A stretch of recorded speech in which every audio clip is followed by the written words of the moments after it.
All right, welcome everybody. It's 7:01. We're going to get going here, folks. Let's do this. Thank you all for being here. Grateful to see everyone. Obviously we know July is a lot of fun stuff going on. There's a lot of fun stuff going on outdoors.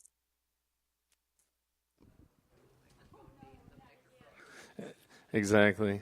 These mics are very unpredictable. That's what I found. Last time we did it, 0 problems. You just never know.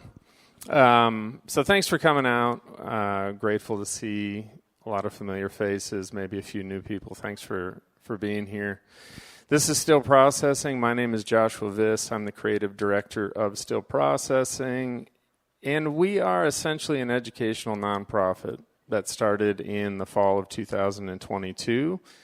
The impetus for starting it was for a space where we could talk kind of about anything in any way that we wanted, including questions about religion and its validity and its goodness for society or not, right? These were some of the things we were wrestling with and continue to wrestle with even now, just to sort of give you an idea of how it kind of started. It was kind of out of that deconstruction movement. And we continue in that vein, but thankfully we've sort of expanded our vision over the last almost 4 years, where we talk about all kinds of stuff. Sometimes we talk about religion, sometimes we don't. And it's been a lot of fun. I am the first employee of Still Processing, and that is this year that I have come on board as an employee. So we are grateful for all of you who've supported that move, and we hope to continue that into the future. That's why there's Scan to Donate up on the screen, and that's how we survive at this point, is through donations, and we can't survive another way at this point. And we're grateful for those who have supported us, and we ask that you would consider supporting us going forward. I think that's it. Is there anything else? Oh, let me mention something about the upcoming events. So my father, Marlon, and I are going to be up here up front in 2 weeks for our next event, and we don't know yet exactly what we're going to talk about. We'll get back to you soon about that. But I assure you it will be not boring. We won't pick anything boring, I assure you of that. And then in August, which is 2 weeks after our next gathering, so I guess it's 4 weeks from now, we have Angela Bick coming, and she wrote a book called Blessed Are the Undone, and she's I think she's Canadian, she must be, because she's talking about the church in Canada and deconstruction as it's happening in Canada. So she's going to come, and we'll talk a little bit. So that's a gathering. We're going to focus specifically on deconstruction and faith and what's been happening in the United States and to some degree around the world over the last 10, 15 years is where I think that's been concentrated, at least for many. And I do want to give you all our purpose statement. I've forgotten to do that the last couple times. Still Processing fosters curiosity and kindness through conversation and community. The values that shape us are honesty, hospitality, humility, and hope. We believe a better world is possible. We wrote this a long time ago. That better world, it was already hard to write that last line when we wrote it in 2022 or 23.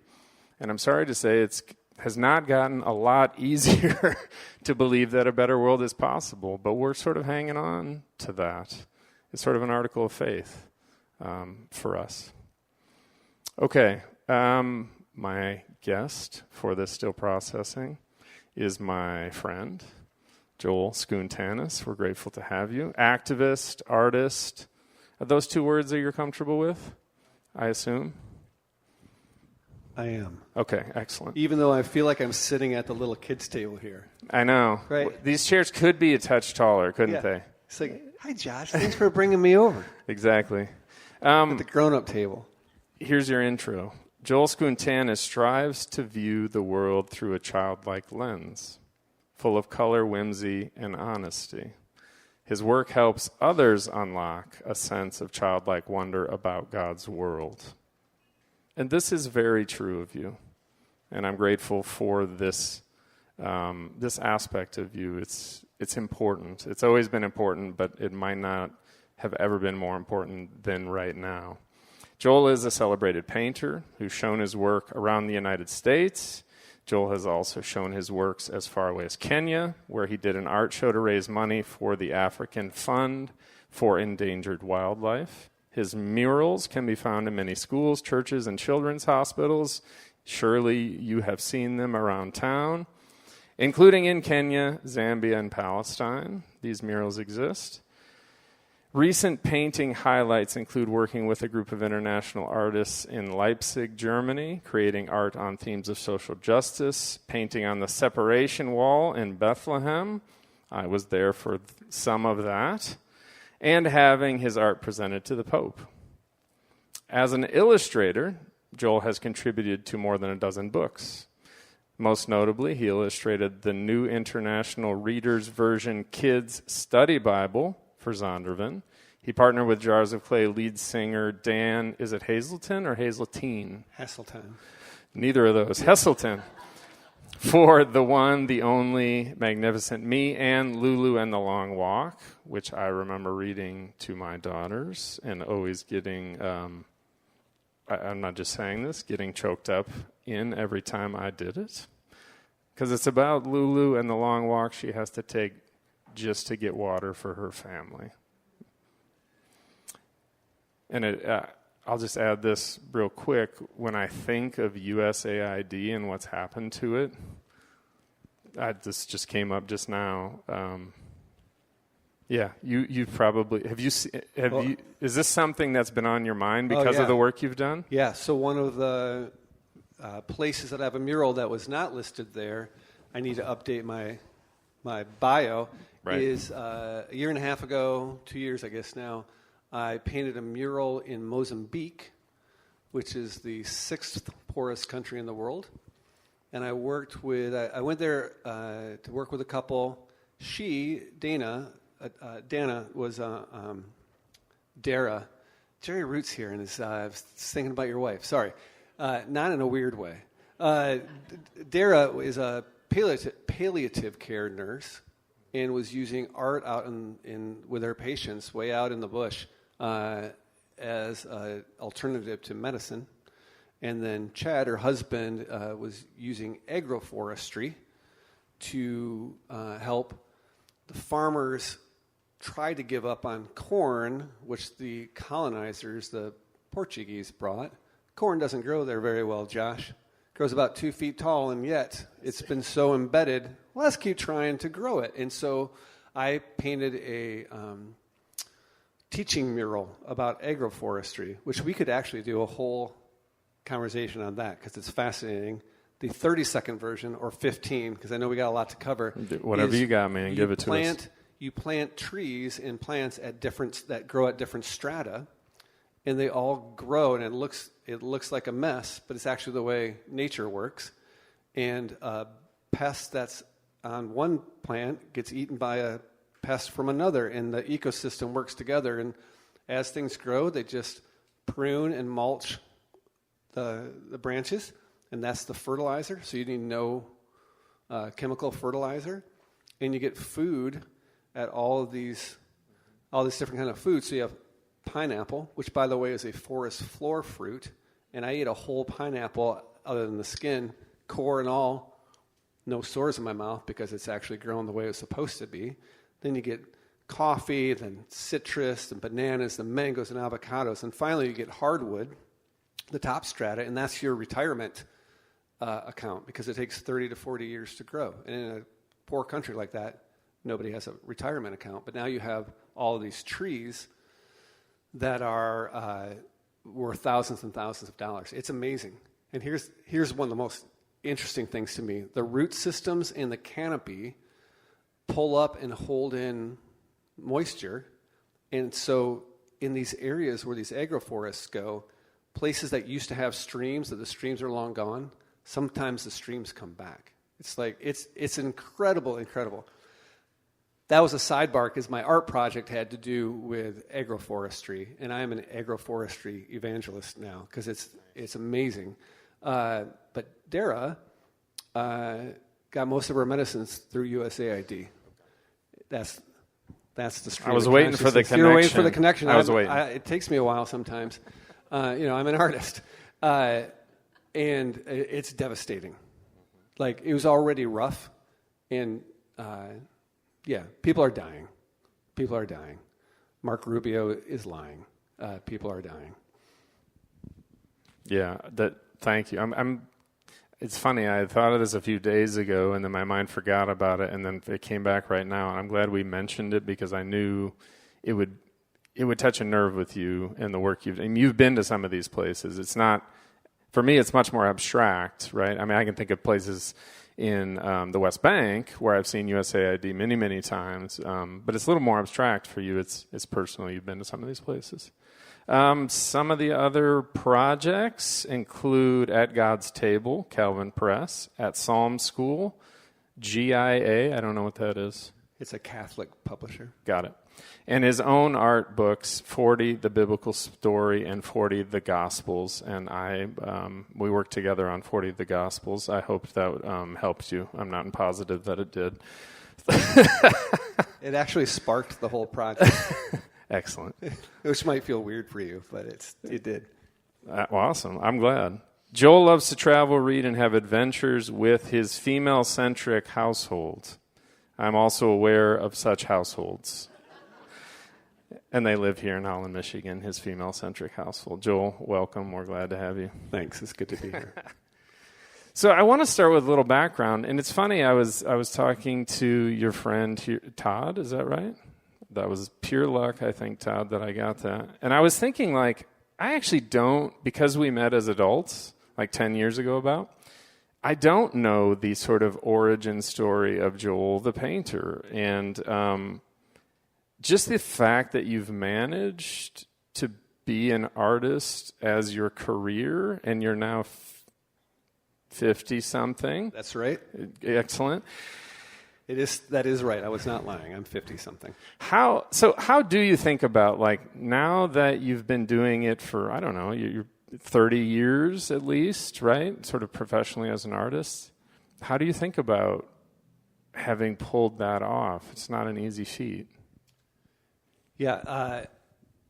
So I do recognize it's like I sometimes feel like a unicorn, if I'm honest. I'll meet other working artists or artists who do sell their work, but more often than not, I find out there's other income sources.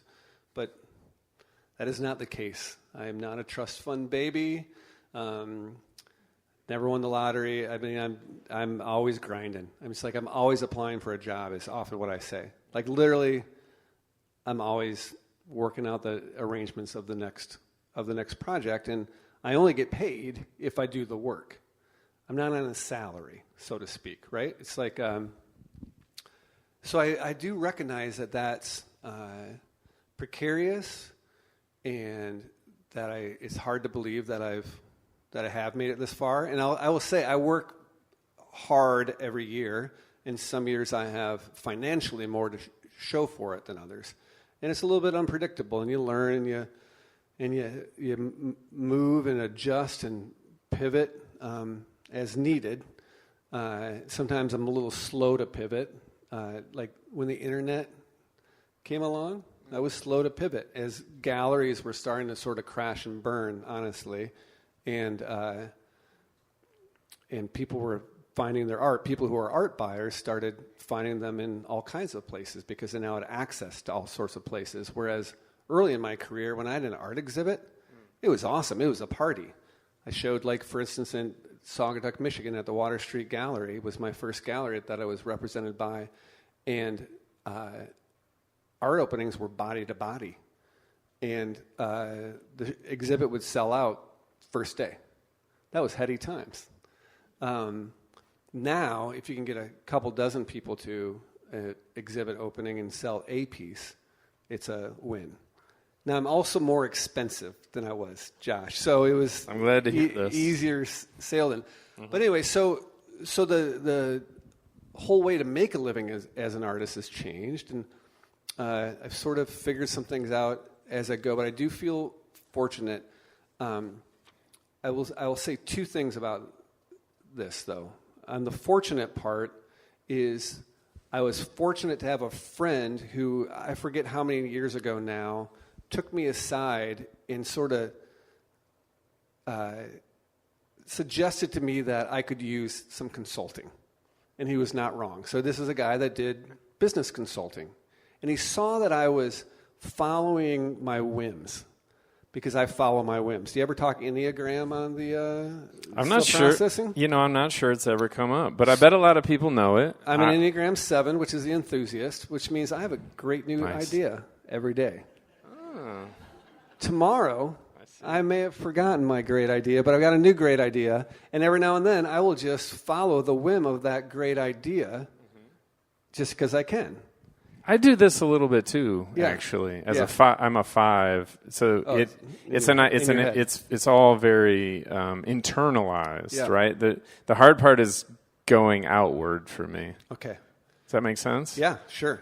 But for me, I go outward and sometimes I follow it. And just because you can pull off a thing doesn't mean you should, was what I learned from my friend. And so he helped me honestly narrow my scope and identify the things that were most life-giving. And so since then, things have been much better. So when was that?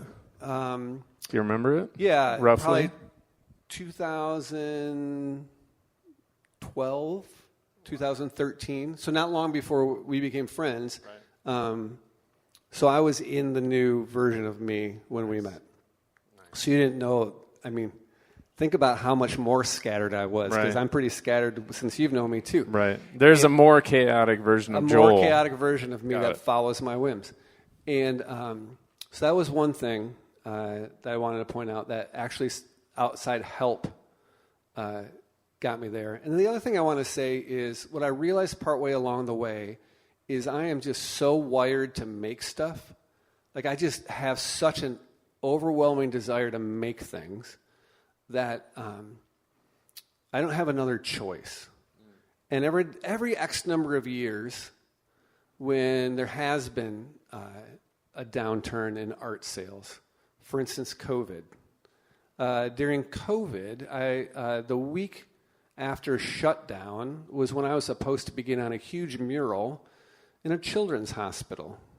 Guess what didn't happen? And I had all these projects that got canceled in a 24-hour period. That Monday after the shutdown, I just sat on my computer and clicked through literally tens of thousands of dollars of future work was all canceled in 24 hours. And those are the moments where you question your life choices. The pivot took a little longer, and honestly, I feel like just in the last year or so have we finally dug all the way out of that hole, because even though that work came back, I still had to do the work, because again, I only get paid if I do the work. So it's great that the work was back, but it's not the same thing as all of a sudden people are buying widgets again, and now you can give them your widget supply. You have to make the work. Does that make sense? So in those moments, I have had those questions of, should I be doing something that's a little more stable? And pretty quickly I realized I am not capable of it. So I'm just so overwhelmed by the need to make stuff. And thankfully I have a wife that's like, you have to keep making stuff because otherwise you're not you. And so I have been fortunate to have that support. Tell me about coming to that realization. Like, did you know at a young age that you needed to make things, or did it take time to realize, like, I got to get this stuff out? I would not have had the ability to put words to it at a young age, right. But it's evident in the way I operated. So, for instance, as young kids, instead of buying action figures and playing with them, we had what was called Clay City. And so we got this, He mentioned it to me before we started. Yeah, so we got this modeling clay that doesn't dry out, and we would make our own figures. And our basement was filled with whatever our new obsession was. We would create worlds to go with that. And so is this you and your friends this or is siblings? me, yeah, brother, kids in the neighborhood, Okay. but I was down there a lot. And just I can go all the way through every stage of life. Ninth grade, I was just recalling this to someone recently, where I was a good student. And so my parents would come back from parent-teacher conferences and with really good reports, but then there was always the little comment at the end of like, it does seem that you do a few too many side comments in class. And it was because my brain was always working. And I had a government teacher. I'm sure you don't know what this is like, right? Your brain's always working. A little bit. I'm tracking. In government class in ninth grade, I had a teacher that recognized this, and we did current events. And he let me, on Fridays, deliver the current events if I was helpful the rest of the week. And I was basically doing the Daily Show. I see. Like I would write my own news. I would sprinkle in real news and then just make stuff up. I see. And I can just keep walking. You were ahead of your time. I really was. If you're making news and you're Yeah. just making stuff up, way ahead of your time, Yeah. as it turns out. But I could walk you through every season of my life, and I was just compelled to make stuff, even if it was just for my own amusement. And so it was just a natural path. Let's talk about your style. I'm running through some of your paintings up here so that people can see them. I'm sure a lot of them are already familiar with them. But, you have a distinctive style. How did you come to this? Was it a gradual process? Was it quick? How'd that happen? Yeah, so the style I'm most known for, I wonder if you can find one of the ones that has, kid imagery in it. Maybe. Right? Like that would be one of them. I always was drawn to color, and I will credit Del Michael was my mentor at Hope College, and Del helped that along by taking away my black paint as a freshman, because I was doing all the moody freshman art student thing, right? Okay. Yeah. So it was the 80s, Josh. So trench coat, buttons, high tops. This is how you were showing up at Hope? Yeah, I was showing up. I used to, instead of wearing shorts, I just threw on a extra pair of boxers, and I did the fly shut with pins. It was, so think John Hughes movies of the mid to late 80s. The Ducky characters, the sort of alternatines that were in those movies. I was that guy. And but doing moody freshman art, I want to be an art major sort of stuff. And he took black paint away from me. So that would be step one, is I started exploring color, and I realized I like color. Fast forward to senior year, I was taking a watercolor class, and my watercolors were terrible. They were straight up bad, boring. Meaning you were bad at watercolors? They just were, the things I was painting were uninteresting. Okay. And I had a friend student teaching at the time, and I went and did a little thing for her class. There was a kid there that really loved doing art. And somehow one thing led to another, and they came to my studio at Hope, and I had this huge canvas, and my acrylic work at the time was pretty abstract. I'm like, you paint whatever you want, and I'm going to turn it into an abstract painting. And she painted these big sailboats like a little kid does, and I turned it into an abstract painting, and I thought, this is interesting. I got out my stack of watercolor paintings and a pencil, and I drew the kid version of each of those images over top in pencil, and all of a sudden it was interesting. And honestly, I've never looked back. I just am fascinated by kids' viewpoints. I think it helps us see things in a fresh way. My hope is to help people see things with a little bit of wonder and awe. If I can help people notice something the way a kid notices something when you're out on a walk with them, you know what I'm talking about? You go on a walk in the woods with a little kid, you don't make it very far before they've seen a little something. That would be a goal of mine. And so, and then I will say the last phase of it, in some of the paintings that are going by, you can see some kid-like sort of imagery in it, But I sort of call that my storybook style, where I take some of the whimsy of that kid-like and have just replaced it with a little more realistic, but let it be a little funky, let it be off-kilter, but not quite as obviously kid-like imagery. But I operate in whimsy would be the word that gets thrown around. So one of the things that I definitely take from my kid-like work into the maybe more serious work is still whimsy. Oh, up there, that's Mozambique. Just so you know, that's part of the agroforestry image. Excellent. Have you ever been tempted to try a different style? Or once you got in it, have you felt good ever since? I keep playing around with it. So I didn't send you any of these images, but lately I had a challenge from somebody. I had a client hire me they wanted something as abstract as I could paint it. But I still needed to base it in something, so I actually based it in a map. And if you look at it, you know that I was thinking about a map while I painted it. You'd be like, oh yeah, that's a map. But then I've been applying it to some nature sorts of things. But they're pretty wildly abstract right now. I'm just sort of playing around with it. But it's still just an offshoot of... Still a lot of color, for example? Oh yeah, tons of color, still whimsical. But you just keep pushing it in different directions. Awesome. Okay, I'm going to play this clip. This is Ethan Hawke. Some of you will have seen this already. This is just a little... he's speaking throughout, and somebody made this into a nice video medley. And it's about creativity, imagination, art, and we're going to riff off this. Do you think human creativity matters?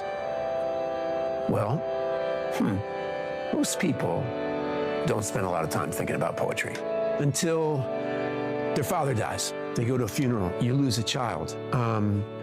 Somebody breaks your heart, they don't love you anymore. And all of a sudden, you're desperate for making sense out of this life. And has anybody ever felt this bad before? How did they come out of this cloud? Or the inverse, something great. You meet somebody and your heart explodes. You love them so much you can't even see straight.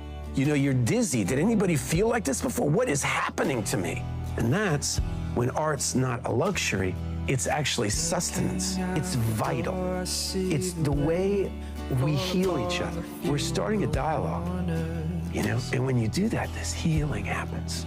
You have to express yourself. And to express yourself, you have to know yourself. It's actually super easy. You just have to follow your love, right? There is no path. There's no path till you walk it. And you have to be willing to play the fool. Mom, good love. I just want an Oscar. But tonight. So maybe what jumps out at you? Just sort of initially, and then I have some specific things, but... Well, I know what one of your specific things are, so it jumped out to me. But go ahead. But I will say one of the things that initially jumps out to me is this idea that the arts and creativity helps express ourselves. So a thing that I do want to, at some point we'll circle back around to, is I see art as communication. And we live in an era, I think, that has some poor communication going on. And so the arts can be one of those really helpful methods in communicating.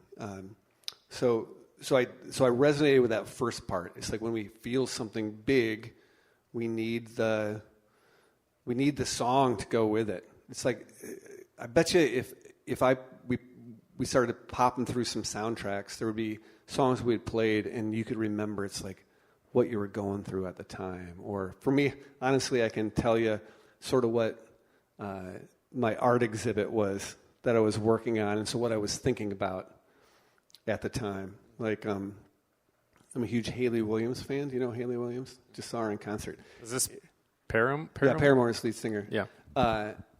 And I painted a whole bunch of my last exhibit just listening to Hayley Williams nonstop. She's an awesome person, too. Oh my gosh. I've heard some interviews. She's fantastic. Yeah. You could do a whole topic of your group here on her song, True Believer. I'm just going to say, write that one down. Make a note. Okay. But I can listen to a certain artist and be like, oh yeah, that was this era. So all these different kinds of bits of art can just resonate with us or give us feelings, or it can tap into something. Has anyone seen the Monet? Been in the room with just the big Monet water lilies, just surrounded by them? Yes, we've got a bunch of people. I'm not a highly emotional person. I am still an old Dutch guy, right? But I walked into one of those rooms in Paris and just started to cry. It was so beautiful. I get teared up thinking about it. It's just because it transports you to this. You can feel the air and you can see the light, and it's so powerful. Yeah. And so that's the first thing that jumps out to me. But then I'll let you ask your question, because the easy part is the next thing that jumps out to me. Okay, this is to express yourself, you have to know yourself. I'm just quoting what he said here. It's actually super easy. You just have to follow your love. There is no path. There is no path until you walk it. And you have to be willing to play the fool. There's a bunch in there. Is it actually super easy to follow your love? Can we go phrase at a time here? Okay, yes. That whole quote. Give me the first few words. Express yourself, you have to know yourself. Yes. Or you at least have to have a sense of your worldview. So I've got my mission statement is tattooed on my arm. It's make, period, believe, period. If you put it together, it says make believe. Just in case you didn't make that connection. We all create out of a worldview. And our worldviews may vary greatly, but good creativity comes from a well thought through worldview. Because good art communicates something. And if you don't really if you have a squishy idea of the world around you, your art's going to be squishy, right? It's not going to say very much because you don't know what to say. So that part I agree with. I think for me, the best art comes from knowing yourself, and really, I'd say it more like have a worldview identified. Understand what you're operating out of, the good, the bad, and the ugly. It's actually super easy. You just have to follow your love. Yes and no. Okay. I'm going to give you the no first. I'm going to riff here a minute, okay? So for most people, I'm not sure it's super easy. And it's because as we get older, we begin to filter ourselves. And it's a curious thing to me in the arts, specifically visual art. Now, he's talking more broadly, but visual art is definitely this case, that people self-select out. They're like, I'm not an artist. I can't do creative things. That's for those people over there. But we don't apply that to other things. Like, if we all practice shooting free throws every day for an hour, we would all become better free throw shooters, even if we're mediocre athletes. We all sort of know it. Like if you practice doing a sport thing or whatever, maybe for this crowd, if we all practice hitting pickleball a little bit more, right, we get better at it. And you can go sort of activity by activity, and people will be like, oh yeah, I'd get better at that. And then you get to art, and people are like, oh, no, I'm not one of those people. I'm not an artist. And I reject that. But I recognize that that's where, no, it's not easy, because you have to get over yourself and you have to get over your filters. And the filters come fast and furious. I told you this is going to take a minute here. Here's a thing I love to talk about when I talk about creativity. It's actually a study from, it was like late 60s, early 70s. NASA was looking to develop innovators. They're like, how do we identify people who can be innovators for us? And they had two test groups, and the question asked was, brainstorm, what can you brainstorm to do with a paperclip? And one of the groups came up with just the most amazing list of things, like, make the paperclip skateboard size and anti-gravity so you can ride on it. And the list went on and on, just wild stuff. And the second group was like, well, you can take a couple of pieces of paper and hold it together with a paper clip. That sort of thing. Any guesses who the two groups were? No. Group 1 were kindergartners. Group 2 were seniors in high school. Right? It's sad. That's all the years it took to beat the creativity out of them. And honestly, I think it's because as people get smarter, they put these filters up and they start self-editing or self-selecting out. And there's so much good creativity that can happen in a person if we open up and let that happen. And what makes me really sad, and I would speculate that deficit has gotten more because there's all these other things that are beating creativity out of us. Number one being algorithms, right? If we're always looking at the same feeds, we're taking creativity out. We're filling our head up with uncreative things and removing a greater range of ideas from our lives, and that beats down creativity. It sounds a little bit like, I'm sort of skipping over one part here, I'll come back to it, but what about playing the fool? I think that is like critically important. As I've stepped out a little bit more creatively over the last 4 years and like really over the last 6 months on TikTok, I've really had to get over it not going well, it not landing, it feeling stupid about the thing that I posted. Like, who do I think I am that I said this thing, and then I put moving music to it, and I was like, I think everybody should look at that. You know what I mean? There are these multiple steps where I've just had to get over worrying about those things. Otherwise, it stops you short every time. Yeah, you have to, I don't really like the term thick skin, but you just have to have to me, it's like an openness to, this is the idea I want to communicate. I'm going to put it out there, and I hope to engage people with that idea, and sometimes it lands and sometimes it doesn't, and when it doesn't, you're playing the fool. But it doesn't mean it wasn't a valid idea to explore.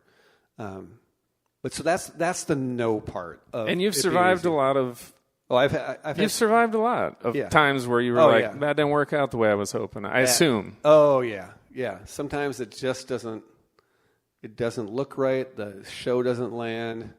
You do a collaborative project with middle schoolers and you give them too much leash. It's like. Seriously, I've done so many collaborative projects. The only ones that ever go sideways are middle school. I've got a middle schooler. I love middle schoolers, but they're going through something. They're going through something. Yeah. I apologize to any middle schoolers.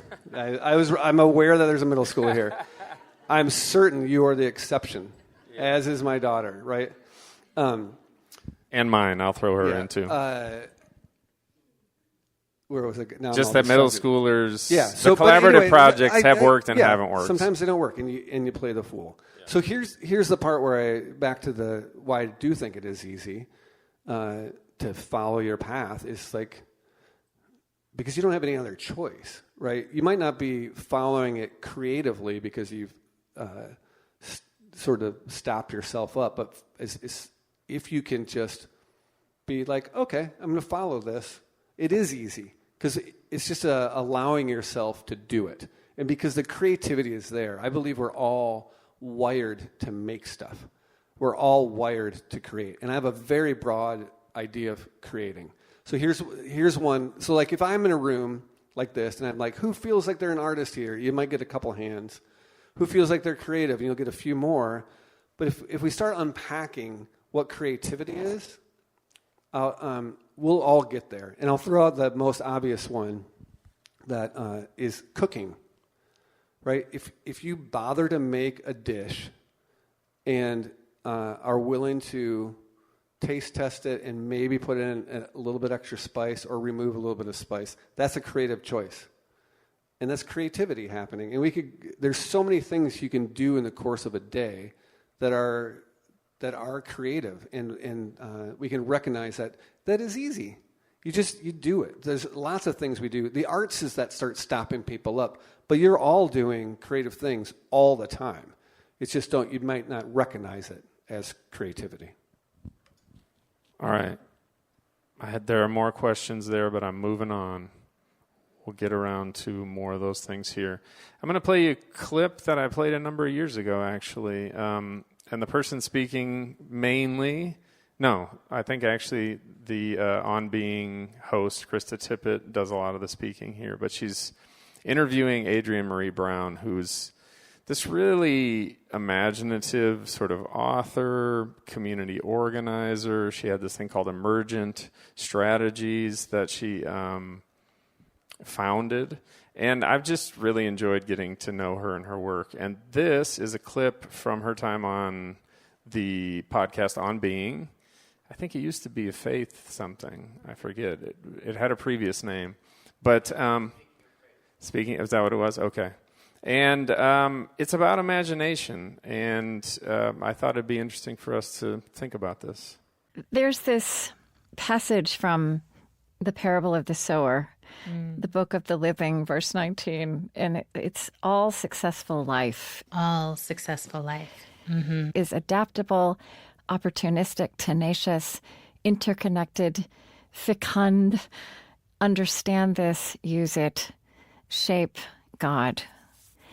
Yes. It feels to me like, and you sometimes speak about, what is it you say, that visionary fiction, right, is a core principle in your work.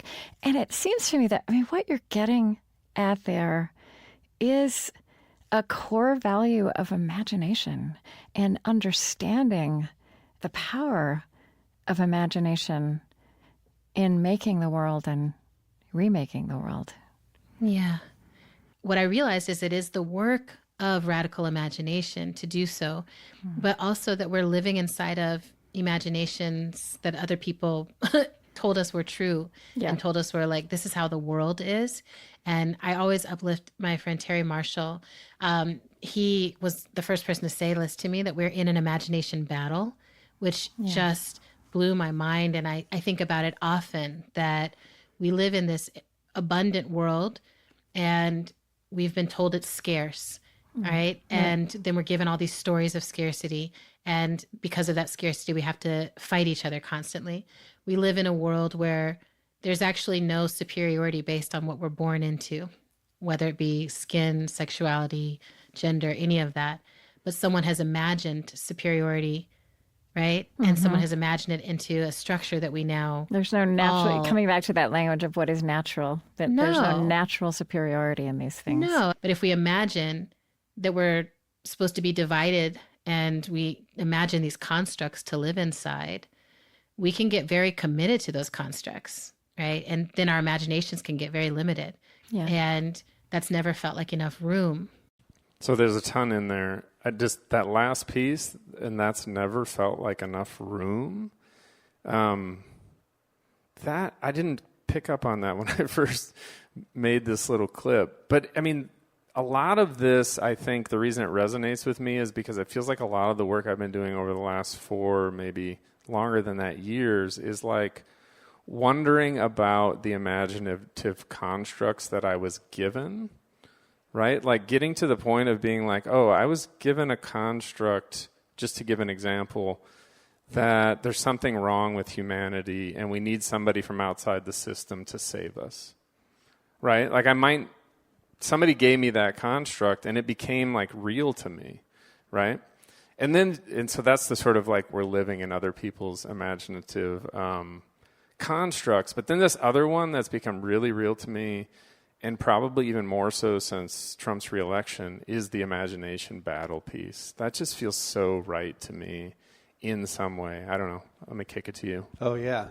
So this one's this is a softball, that one right there. Excellent. I'm just going to say, I'm making some assumptions about this group, but maybe we'll convert somebody here.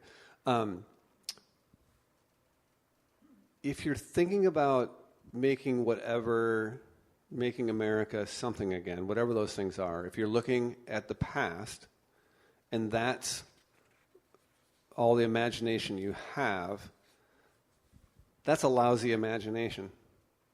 It's almost sort of lack of imagination. I mean, the one imaginative part of that is that you have some sort of sparkly idea that it was better at some point. And, it was for dudes that looked like us. Well, not you. Your hair is too long. But hippie, yeah. But, that's a poor imagination if what you're striving for is backward. Versus, did anyone listen to President Obama's speech at the dedication of his library recently? That's imagination, because he imagines a hopeful future and what it looks like, and can spell it out, and has wide open arms for all the folks that get to join in that future. That's imagination. And I mean, what he did now, looking back on it, like now that we've had Trump and Biden and then Trump again, I'm even more sort of amazed that he could bring that imaginative vision and win twice. It seems impossible to me now, but it happened. I lived it. So there is real power there in imagination. I think we're in a place where like we have no choice but to harness that power at this point, at least, and to battle in that space in some way. Yeah, because imagination in its best form is bringing hope and possibility into things. It's bringing, actually, your mission statement's pretty good. It feeds imagination. Yeah. Like there was hope and humility, and what else was in there? Hospitality. Let's put it up there, Let's man. put it up. Yeah. Honesty, hospitality, humility, and hope, and curiosity and kindness. Yeah. Curiosity is huge. Mm-hmm. All of those things are essential for good imagination. Maybe you didn't realize that when you wrote that. It's like I could write, here's our mission statement for imagination. Those are all essential elements that are lacking in other parts of the world. I will say the quote when Ethan Hawke says, "There is no path until you walk it." Like, I've lived that with still processing. It didn't have a 5-year vision. Like, we had no idea. We just started something that we thought maybe was needed and that we had some passion for. So I feel like I've been living that there is no path until you walk it more fully over the last 4 years since starting still processing. That was one other thing. Go ahead. Oh, I want to talk about scarcity. Okay, hit it. So the front of that talked a lot about scarcity. And I don't know if this relates to what they were talking about, but in the creative world, there is no scarcity if you're really leaning into the arts. I was talking with the guys that started New Holland Brewing a number of years ago. And it was when these other bars and pubs were starting to be built all around their location.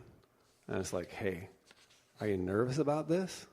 And they're like, no, we are loving this, because more places like this feed each other. And all you have to do is walk to downtown Holland, and you know this is true. I think the same thing is true in the arts. And I think it's not hard. This is a easy one to see. When you're in a place that has more arts comes, right? There are arts wastelands where there's one little gallery or one little community center trying to cultivate these things. And that's hard. But you get into a place, we've all been to the towns that have a lot of murals, and more murals come, and people go to those places to see the murals. And meanwhile, then art galleries pop up, and restaurants and theaters, and these districts feed themselves. And so it's not scarcity. There's not a limited amount of creativity or a limited amount of the arts that any community can handle. And so I don't know if that related to what they were saying, but the word scarcity maybe a trigger word for me, because it's like, no, not scarcity. No, there's so much to go around when we're especially when we're talking in imagination and creativity. It's like people have asked me many times in my career, it's like, are you worried that you're going to run out of ideas? Right. And I have had the same answer all the way along. I am not worried. In fact, I have more ideas right now than I can accomplish before I die. I am worried that I'm not going to get through my list, because as I make something, there's more things I want to make. And so that list actually gets longer every time I make something. And so I, just like I reject that there are artists and non-artists, or creative people and non-creative people, I reject that there's a scarcity in creativity. Well, that's, just quickly maybe say something about this quote from, so Octavia Butler is an author, African-American woman. She wrote a series that this is pulled from. It's the Parable series. It's Parable of the Sower, and then there was a second book that I think I have on here, but maybe I didn't put it on there. There's two books. It's like fantasy science fiction. It is. Stuff, right? It's future. It's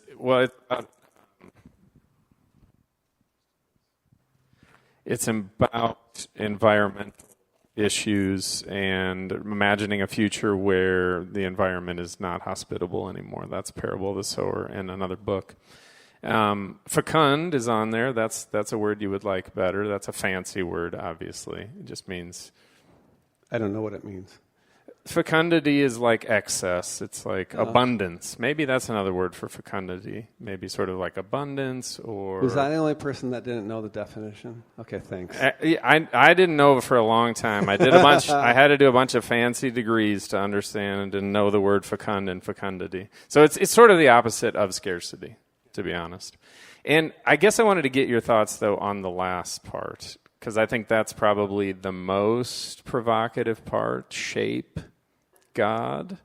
You've done work. Obviously, we did the 40 Gospels thing together on the Bible, on God, on Christianity. Do you feel like when you're doing stuff, are you comfortable with that phrasing? Well, I'm okay with that phrasing, just not for my artwork. Okay. So I don't think you can shape God, because God is God. But I believe if there's anything we're shaping, it's our understanding of God, or the way we are trying to shape how people think about God. Right. And so when I create artwork in a faith context, is to help people think about that idea or story from a different angle. And you could pull up, we could pull up any sort of, here's one I like to talk about. So perfect. I paint whimsical things, often with a kid-like vibe, and so people would expect me to paint "Let the Children Come to Me" with Jesus. And I'm just going to say that often people paint this image in a pretty sort of syrupy way. This painting might look happy, but it's not syrupy. It is whimsical. But so... How would you distinguay? Because I'll there is this little, there's a line there that can be hard to walk. Yep. So when I do the big reveal here, you'll see how it's not syrupy. Exciting. So first of all, let me give you the context. This was a project I did called 40 of the Gospels. And the spark of this was sitting on the Mount of the Beatitudes. And I was with Josh, and he was talking about the Beatitudes. And hey, in Matthew, the Beatitudes are this. And in Luke, they're this. And hey, that wording is different. What's up with that? And this idea that the Gospels were written by different people for different audiences with different points to make. And so I did 10 paintings from each Gospel and sort of explored those things. And so in Luke, the theme we landed on was this idea of justice and leveling the playing field. So in all my images from the paintings from Luke, I've got hills where the power is, but all the real stuff is happening on the level plane. That's why Jesus is down there. But if you go to the top of the painting, you'll see a temple with a fuming Pharisee.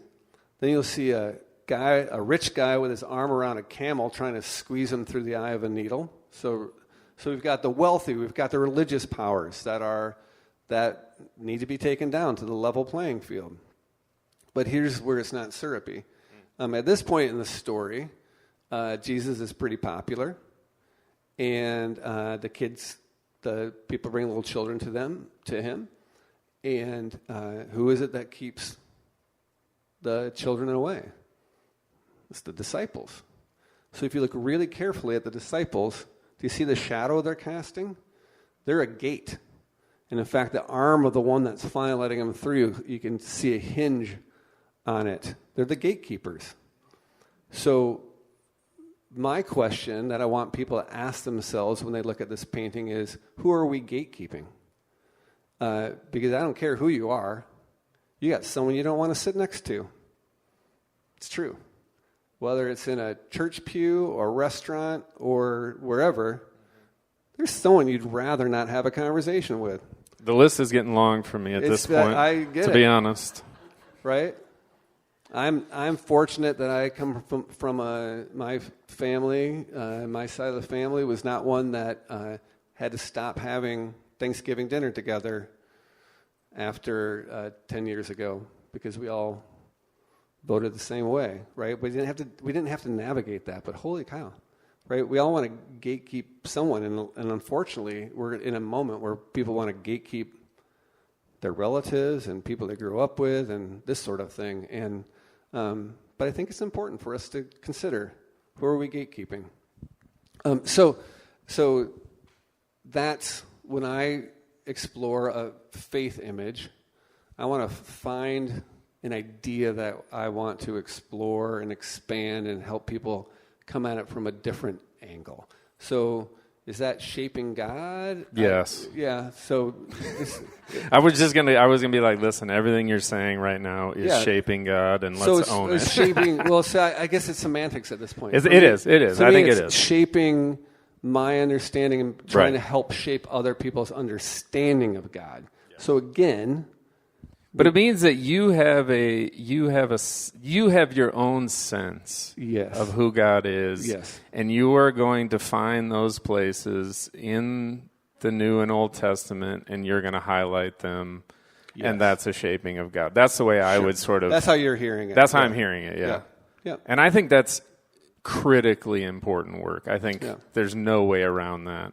I think we try to pretend like we don't do it, or we shouldn't do it, or we haven't done it, but I think it's like impossible to escape. Again, we all have a worldview, right? It's like you make out of what you believe, and we've all got a worldview, and if you don't shape something of a worldview, you're a boat out to sea after a while.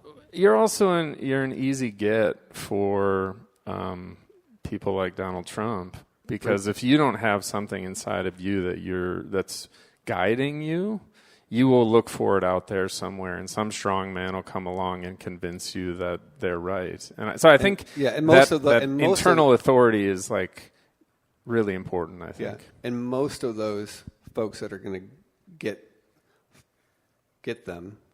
folks that don't have that sense are going to give them the simplest answer to their issues. So again, to stay on that topic, those people over there took your jobs, and they're why you're underemployed and sad all the time. Yeah. And it's not hard. It's not hard to manipulate people with simple wrong ideas. So just one quick thing that I'll add, because I did all this work on the Bible. In Matthew, it actually is the Sermon on the Mount, because Jesus goes up to a mountain to give it. And in Luke, he literally goes to a level plain to give the same thing. So there it is again. Which in 40 of the Gospels, that's how I painted it. We made that point, exactly. I want to just touch on this. Let's maybe give it 10 minutes, and then we'll do questions, because I think these are really, really interesting and important. Okay. So talk us through these a little bit, because these are your list of things that you gave me, and I think they're awesome. Yeah, so what you're seeing before you is when Josh asked me to do this, I just started chewing on what are some things I'm thinking about these days. This is not in a particular order. If you haven't figured out by now, my brain doesn't always work in a particular order. So we'll just take it one at a time.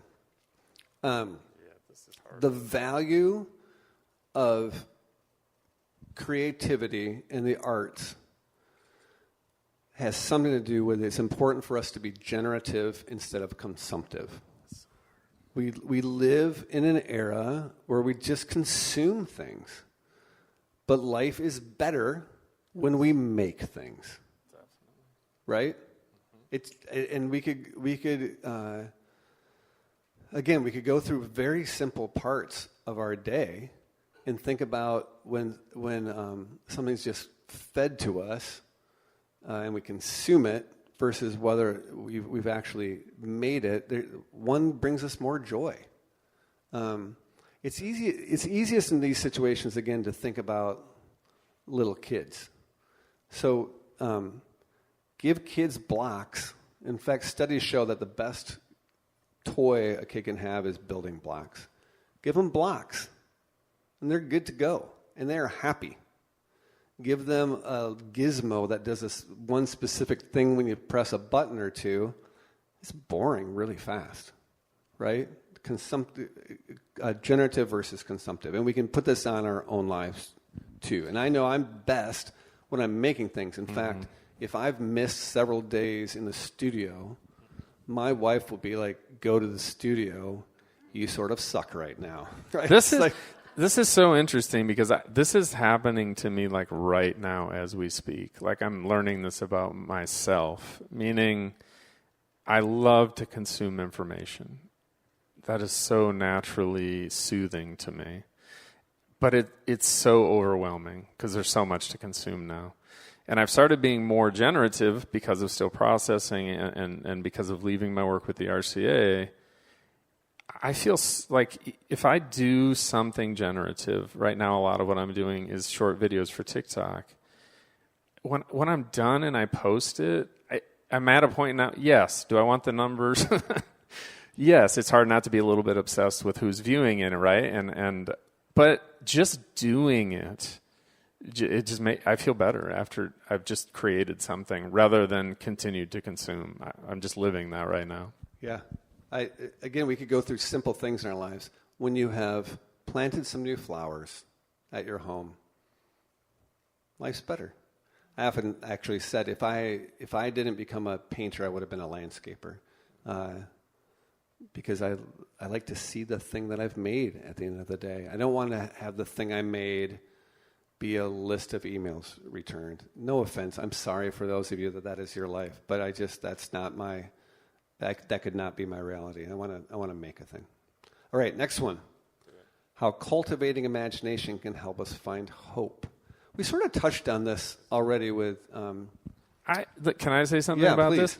Right now, I think of the Democratic Socialists of America when I do this. Now, I know that they're not doing this perfectly. We just had Graham Plattner and his mess in Maine, and there's going to be more messes. But I actually saw Fox News going through the Democratic Socialists for America's sort of, they have like a mission statement in certain policy positions. And it is imaginative. It's like they're for prison abolition, right? That we don't want to have prisons anymore. And for Fox News, that's just utter insanity and ridiculousness. But as you go through them, you can see like, at least they're trying to give us an imaginative, beautiful future and just put it out there as a possibility. And I think that has a better chance at creating something different than the sort of what we did with Biden was like, no, we can go back to what it was and how it used to be normal. Instead, I think hope is found in imagining something better. Yeah. I mean, he's sort of the poster boy right now, but Mamdani in New York City. Right. It's like not only is he imagining other ways of doing things, he's also imagining. I just made up a new word. Imagining new ways of communicating it. One of the reasons he's done so well is he's communicating in a winsome way. So, yeah. So, yes. I'm going to keep moving, though. The difference between art and art. Oh, yeah, I want to talk about the difference between art that communicates and propaganda. Do it. So, one of my soapboxes, which I've already been on, is that art communicates. I like to think about my artwork as almost like puzzle pieces that you get to decipher. Can you pull up like my painting, The Bush? I'm going to have to find it. Okay, or you could... Wait, let me see. I put some Yeah, over here we go. It's not over there, though. Oh, it's not over there. Okay, well, we could do, yeah, here we go. We could do that one. Work? Yeah. Okay. So, I'm just going to go ahead and explain this one because it's too hard for you to probably see the details here, though. But if you engaged with this, you would find signs in the background that this is a mineral company, a tech mineral company in the background. But someone here is on safari taking a photograph of the gorilla. So what's being communicated here? I want you to start wondering about this when you look at one of my paintings. This is for an exhibit I did. Because there's something here. Yeah, that's they're strip mining there. Got it. I did an exhibit. It was at the Outdoor Discovery Center last fall. It was at Belmont University this spring. I actually just set it up at Third Reformed Church this morning. It's going to be up there. And it's starting a tour. It's called Red Alert. It's about biodiversity, why we need it, and the threats to it. And so I hope as people engage with this, they start asking, it's like, okay, cell phones obviously important here. Tech company, what's going on? And the reality is the minerals you need for your cell phone is smack dab in the middle of gorilla habitat and okapi habitat and a bunch of other amazing animals' habitat. But I want you to consider that and chew on it and be in conversation with it, with the image, because when you come to that conclusion, when you finally land there, you have digested that idea or come to terms with that idea because you had to work at it the same way we work in a conversation. That's communication to me. Propaganda is indoctrination. So lots of images are being used in propaganda these days. Again, we could talk politics. It's like all the weird AI-generated T-Rump memes are just crazy to me, right? But they're propaganda, right? And I don't find them artistic, but they are images, but they're propaganda. They're trying to indoctrinate. And I also think propaganda has to be much simpler. Yeah. Like it has to be super well, straightforward. There can't be a lot of confusion around what the meaning is. Yeah, it's not a conversation. Right. It's this is what you're supposed to think. And art is a conversation, is communication. So I think the worldview one we've covered. Do you want to say anything? You've touched around this, but if you want to say anything about form of resistance. Well, both of these can go together. Yeah. What it looks like to use art as a form of resistance, how we create out of a worldview. So probably my number one issue for my whole adult life has been the environment.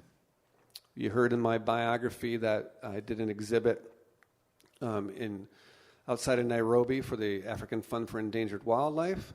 That was in my early to mid-20s. I had that exhibit, and it's always it's come and gone from my work at different times. But this Red Alert exhibit has upped the game for me, and I'm just these are the things that are the most interesting to me, that I think are the most important. I know you've talked about just the wreckage that is our environment here, right? And I see storytelling and art is so important in this because statistics don't do it. And I'm a son of a statistics professor, but if you just put numbers out there, it's not personal. It's super easy it just is abstract.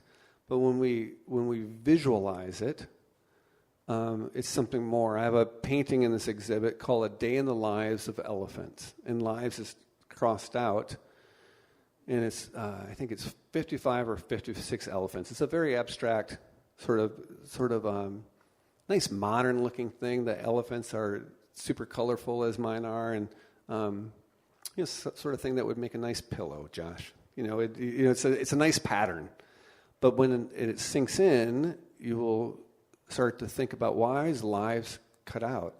That's how many elephants got murdered today, and how many elephants will get murdered tomorrow. And I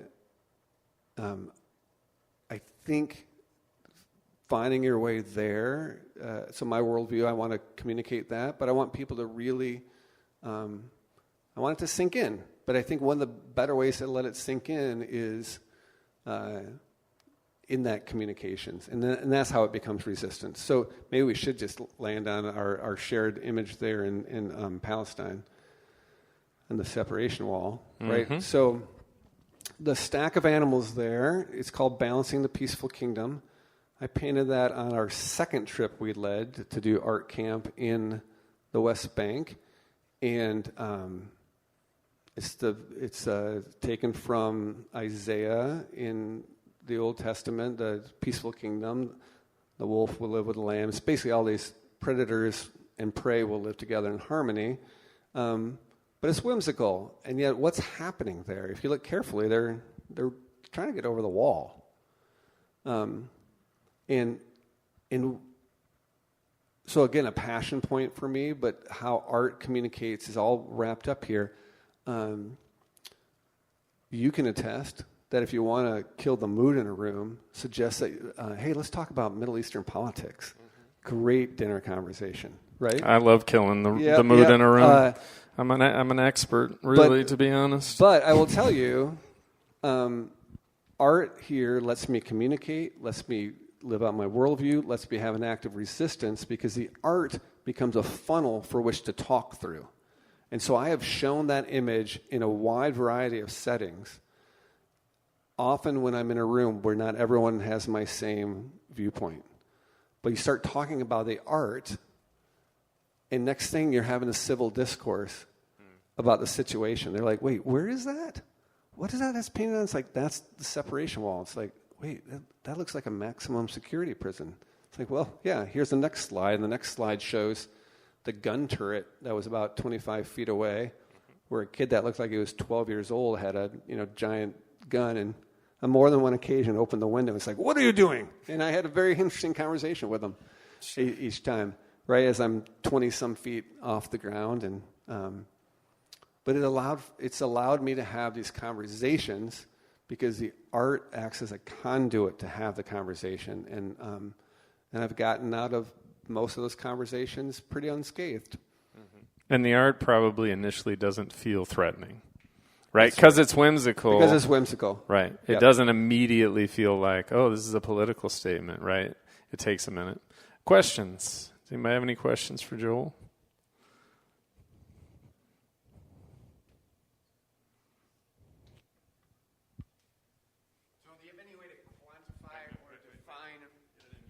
Do you have any way to quantify or define the difference in creativity between your just daily painting and maybe doing a book, maybe leading the voice as a lead singer? Is it different categories of creativity, or is it a spectrum? And you did recently some of the abstract stuff that you posted. What did that do to your creativity flavor? Oh, that's a good question, Todd. So there's definitely a spectrum to it, but there's so Todd referred, I was in a band for years, and we wrote our own music and performed. I was really in the band to dance. So I was a lead singer, and to me, the creative act was the performance. And I found it really interesting how you could control, in a way, and move the energy in a room through what you did on stage. Super interesting. But a different sort of creativity, because that's super present and in that moment. A book is actually a harder kind of creativity for me because it has to be so well planned out, especially a kid's picture book. There has to be such a flow to it, and there's a lot more planning involved when you have to go image to image to image. You have to see how the whole thing holds together. And so those are a little more painful. the creativity that feels the most free is when I either I'm just exploring, like these recent images, or when I have taken off the restraints of commerce. And here's what I mean by that. This biodiversity show, I decided to paint because it needed to be painted. I happened to get some support from the ODC to not fully starve while I was doing it. But it allowed me to think about a painting that needed to be painted, not that needed to be sold. So what I've recognized is one of the constraints on my creative life has been having to make a living from it. And so we need to get you a patron, man. I need a patron. So, still processing is starting a new chapter of... No. But when I've been freed up to just say, I can do anything I want to communicate this thing, that's so liberating, and that's the best creativity. Because parameters like size and all that kind of stuff go out the window, and that's exciting. Anyone else?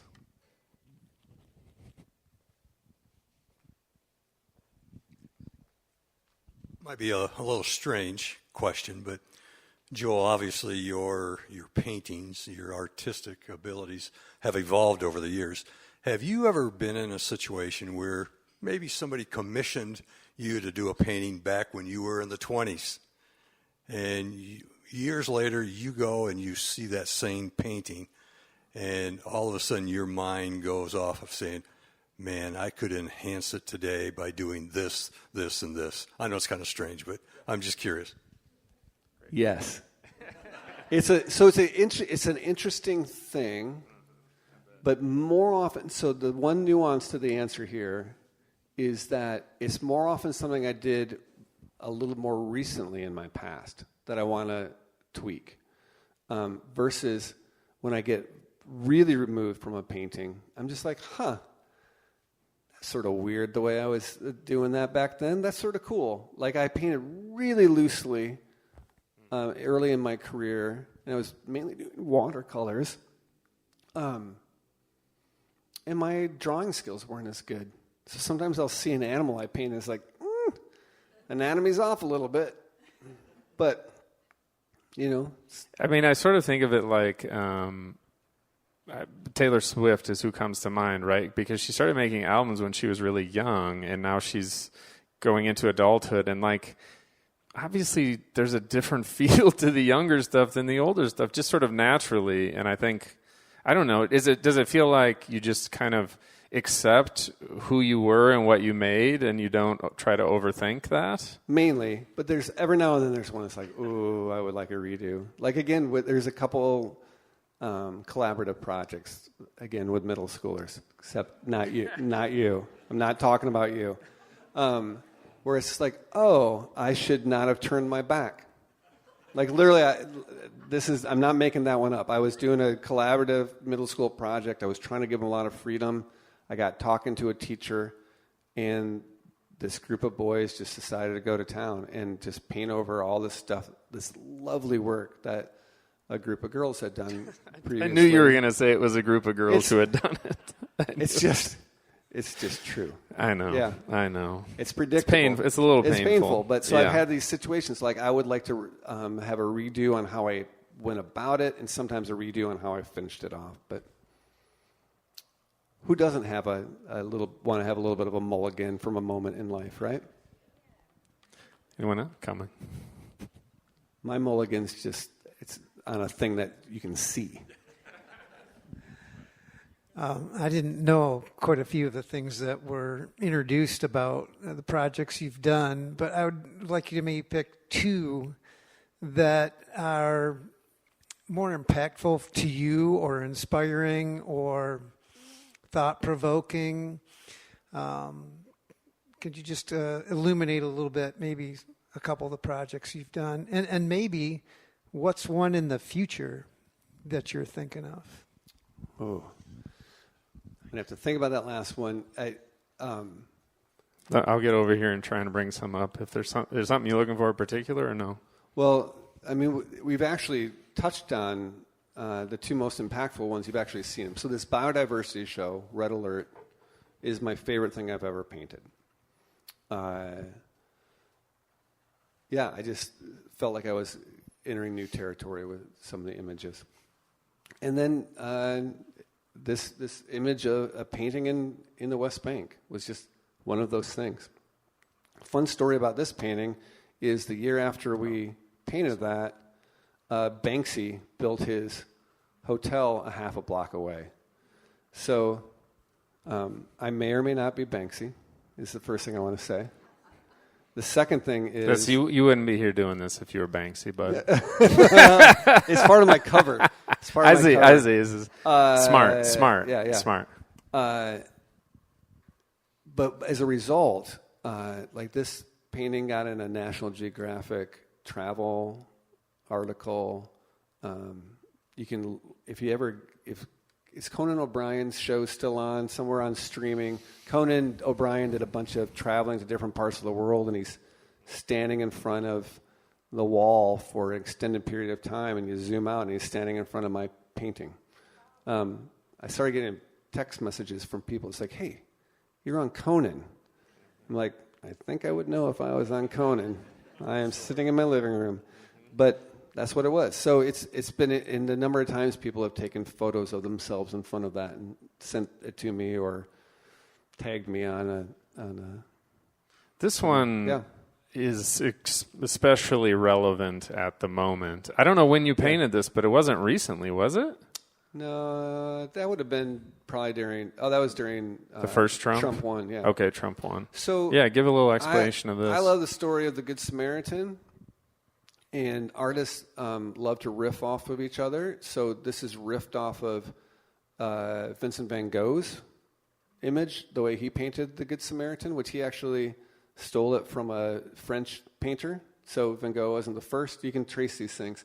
And so I like to do that. And so I went through a little period of time where I was finding it very interesting, thinking about who are those folks that just we wouldn't expect to help each other. So in this case, we have someone that we can assume either came over the border or is sympathetic to it, helping an injured ICE officer, which, feels a little more poignant in this moment. Whew.